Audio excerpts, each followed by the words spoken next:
The first light of dawn spilled gently over the pine forests of Oregon, brushing the earth with pale gold. Inside the quiet grounds of Havenwood Wildlife Rehabilitation Center, the world stirred awake. Dr. Evelyn Hart walked the gravel path between enclosures, a clipboard in one hand, steam rising from her coffee in the other. For nearly 20 years, this sanctuary had been her life's work, a place where broken creatures found a chance to heal. Her hair, streaked silver from years beneath the sun, was tied back loosely. Behind her glasses, her eyes carried the fatigue of someone who had seen too much pain and the spark of someone who refused to stop trying. She paused at enclosure 12. Inside, a young bobcat stretched, his powerful frame rippling beneath russet fur streaked with black. His name was Ashen, 2 years old, wild to his core. Ashen had arrived 3 months earlier, found by hikers after a steel trap tore deep into his leg. When they brought him in, Evelyn wasn't sure he'd survive the first night, but he did. And day by day, his strength returned muscle by muscle, step by step, until the wild gleam in his amber eyes came back. He was almost ready for release, almost free. Beside her, Jack Miller, the center's lead rehabilitator, checked notes on his tablet. His legs healed better than I expected, Jack said. Give it another 2 weeks and he'll be ready. Evelyn nodded, a small smile tugging at her lips. For a moment I thought he'd lost that fire, she said, but look at him now. Ashen glanced toward them, alert, cautious, untrusting, the way a true wild thing should. Evelyn whispered softly, "Good, stay wild, boy. You'll need it out there." She didn't know that by nightfall, everything they planned for him would change. That evening, the phone rang in the on-call room. Dr. Nora Vale, the center's veterinarian, picked up. "Havenwood Rehabilitation, this is Dr. Vale." The voice on the other end trembled. "Please, I found a kitten. He's so small, I think he's dying. The animal hospital said they're full. Can you help?" Nora hesitated. Havenwood wasn't equipped for domestic animals, but in her 12 years of medicine, she had never once said no to a creature in need. "Where are you?" "Outside the gates." "My dad drove me here. Bring him in." 15 minutes later, a girl barely 14 stepped through the door, Emma Reed, freckles across her cheeks, eyes red from crying. In her trembling hands, wrapped in a towel, was a tiny bundle of white fur. The kitten was no bigger than her palm. Its breath came in shallow, wheezing gasps. Its eyes were cloudy, its body cold. "He was under our porch," Emma said, voice breaking. "I waited for the mother, but she never came back." Nora examined quickly, dehydration, pneumonia, near hypothermia. This little one was fading. She placed him on a heating pad, inserted a tiny IV line, and began the long vigil of saving a life too fragile for this world. "What's his name?" asked Clara Nguyen, the youngest staff member, preparing the formula bottle. "Emma called him Luna," Nora said softly. "It suits him." None of them knew this frail white kitten would soon alter the fate of the wildest heart among them. By morning, Luna was stable, weak, but breathing easier. Clara carried his small incubator down the hallway for a scheduled feeding. When she passed enclosure 12, a low growl made her stop. Ashen was awake, pressed against the mesh. His nostrils flared, catching Luna's scent. Clara froze. Normally, predators ignored her presence, but Ashen was locked on the incubator, pupils wide, muscles tense. Then something unexpected happened. He made a sound, soft, rhythmic, almost like a rumbling purr. A sound that bobcats only make to their own young. Clara nearly dropped the incubator. "Dr. Hart, Jack, you need to see this." Evelyn arrived moments later, expecting aggression. Instead, she found Ashen crouched near the mesh, calm, focused, watching the kitten with unblinking attention. "Move the kitten away," Evelyn ordered. Clara stepped back. Immediately, Ashen's behavior shifted, pacing, tail flicking, low, anxious calls echoing from his throat. When Clara moved Luna closer again, the bobcat stopped, pressed himself against the wire, and began that deep churring once more. Jack exhaled slowly. "I've worked with bobcats 30 years, never seen this." Evelyn frowned. "It doesn't fit. He's a solitary predator. There's no reason he should care. Maybe he thinks it's prey," Clara whispered. Evelyn shook her head. "No, look at his posture, no tension. This isn't hunting instinct, it's—" She hesitated. "Something else." That night, Luna's condition worsened. Despite medication, his tiny lungs fought against infection.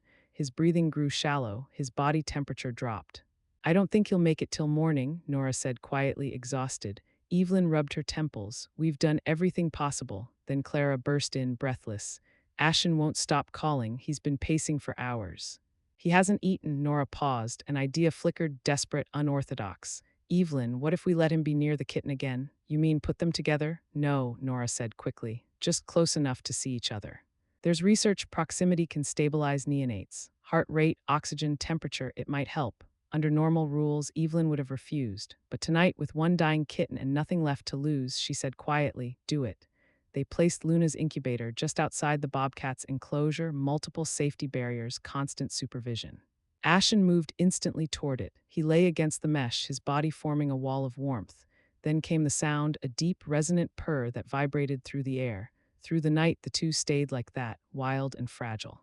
Predator and prey, separated by metal and glass, and yet somehow connected. By dawn, Luna's breathing had eased. His temperature stabilized. When the morning shift arrived, he was nursing from the syringe with a vigor no one had seen before. "It doesn't make medical sense," Nora said softly, "but his will to live, it's stronger." Days passed. Luna grew stronger, eyes bright, movements lively. Ashen, meanwhile, became a guardian. He refused food unless Luna was visible. Whenever the kitten was taken for treatment, the bobcat paced until he returned. When staff approached the incubator, Ashen growled low, protective, not violent. The staff argued endlessly. "It's anthropomorphism," said one visiting vet. "You're projecting emotions onto an animal." Nora pointed at the test results, then explained why his stress hormones drop when Luna's nearby. Evelyn watched in silence, caught between science and something deeper. Then one afternoon, it happened. During a feeding, Luna squirmed, slipped from Clara's hand, and hit the floor with a soft squeak. Before anyone could react, Ashen slammed against the mesh, claws scraping, eyes wide, issuing a guttural cry that made everyone freeze. It wasn't rage, it was panic. The moment Luna was safely back in the incubator, Ashen calmed instantly, pressing close again as if to reassure himself. That night, Evelyn stayed late, the center quiet except for the hum of heat lamps and distant calls of owls. Two files sat on her desk, Ashen's release papers and Luna's transfer forms to a local cat rescue. Everything by protocol was ready, and yet her hands wouldn't sign. Release day came with clear skies. The pine forest shimmered under the October sun. The team gathered: Evelyn, Jack, Nora, Clara. They prepared the sedation dart, the crate, the transport plan. As the tranquilizer took effect, Ashen lay still, his breath slow, muscles relaxing. But from inside the main building, a faint sound echoed, a high-pitched mew. Luna in his room down the hall was calling. Ashen's ears twitched, his head lifted. Even through sedation, he tried to rise, eyes darting toward the sound, heart pounding. "He's fighting the tranquilizer," Nora said. "That's impossible." Jack moved closer. "We need to hurry."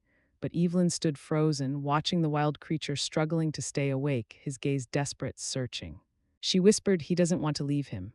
The room fell silent. Then softly she said, "Wait, call Margaret Rowe." Margaret was an old friend, a seasoned rehabilitator who ran Wildheart Sanctuary, a forever home for unreleasable predators. She arrived by afternoon, her weathered face calm, her eyes steady. After reviewing files, she said, "Let me see them together." Under supervision, Luna's carrier was placed near Ashen's enclosure once again. Instantly, the bobcat approached, lowering his head, rumbling softly.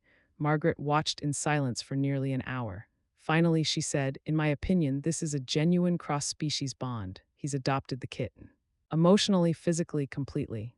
Evelyn's throat tightened. "Can he still be released?" Margaret shook her head. "If you separate them now, he'll break. He may refuse to hunt, may seek human settlements trying to find the kitten. He's wild, yes, but he's also grieving, healing, feeling, and those things cross species." The room was silent for a long time, then Evelyn exhaled. "And you can take them both?" "I can," Margaret said. 40 acres. Natural enclosures, they'll have room to live, not just survive." 2 weeks later, the transfer took place. Under the towering ponderosa pines near Sisters, Oregon, Ashen and Luna began their new life.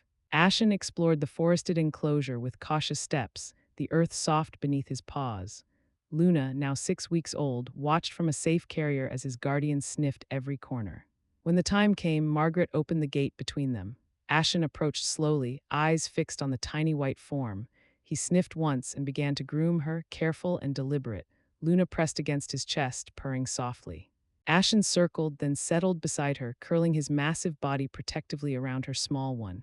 Even Jack, the old ranger, turned away, wiping his eyes. "Sometimes," Margaret whispered, "our job isn't just to heal the body, but the heart." 6 months later, a package arrived at Havenwood. Inside was a letter and a photo album. On the first page, Ashen sprawled on a wooden platform, sunlight glinting off his fur. Beside him, Luna perched proudly, tail curled high. The next photo. The two investigating a puzzle feeder together, side by side, predator and pet, equals in curiosity. and on the final page, a newspaper clipping from the Oregonian, unlikely family. The bobcat who adopted a kitten. The story had spread nationwide, inspiring conservation efforts and donations that saved dozens more lives. Margaret's letter ended with words that Evelyn read over and over. Scientists call it displaced maternal instinct or trauma bonding, but anyone who's watched them knows better. What they're seeing is love, not human love maybe, but something just as true. A connection that defies what we think we know about the wild. Evelyn placed the album on her office shelf next to a framed quote she'd kept for years. In wildness is the preservation of the world.